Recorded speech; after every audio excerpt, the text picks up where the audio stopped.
तो अब जो सवाल दिल्ली वालों के सामने है, अब जो सवाल देश के सामने है कि एक खराब पॉलिसी हटाकर एक अच्छी पॉलिसी लाई गई, एक ट्रांसपेरेंट पॉलिसी लाई गई, लेकिन उस पॉलिसी का ठीक से इम्प्लीमेंटेशन नहीं हुआ तो वो 8,900 करोड़ तक सरकार का खजाना नहीं पहुंच पाया, 2,000 करोड़ कम रह गया।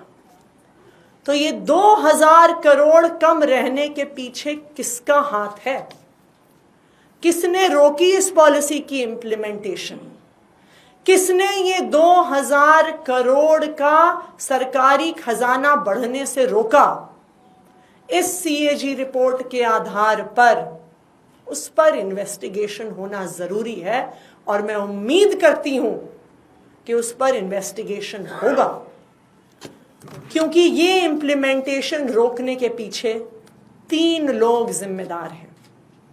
सबसे पहले भारतीय जनता पार्टी के लेफ्टिनेंट गवर्नर, सबसे पहले कसूरवार, जिन्होंने न्यू एक्साइज पॉलिसी इंप्लीमेंट नहीं होने दी, बीच में रोड़े अटकाए, उस पॉलिसी को जमीनी स्तर पर नहीं उतरने दिया। कसूरवार number 2 central bureau of investigation, जिसने इस पॉलिसी का 1 साल पूरा होने से पहले इस पॉलिसी के आधार पर एफआईआर करी।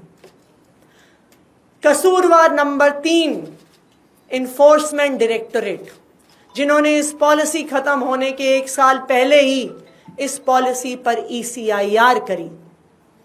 एलजी साहब की रोक टोक के बाद, सीबीआई की एफआईआर के बाद, ईडी की ईसीआईआर के बाद किसी भी अफसर की हिम्मत नहीं थी कि इस पॉलिसी पे फिर से साइन कर दें, और वो पॉलिसी जो 8,900 करोड़ रुपए प्रति वर्ष ला सकती थी, आज सीएजी की रिपोर्ट ये बता रही है कि उस पॉलिसी को ठीक से इंप्लीमेंट नहीं किया गया।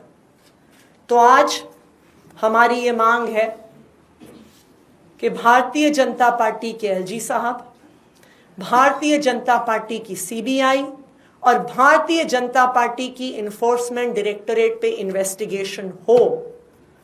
इस सीएजी रिपोर्ट के आधार पर इन्वेस्टिगेशन हो कि पता तो चले कि आखिरकार क्यों इस पॉलिसी को रोका गया, क्यों 2,000 करोड़ का लॉस टू एक्सचेकर दिल्ली सरकार को करवाया गया।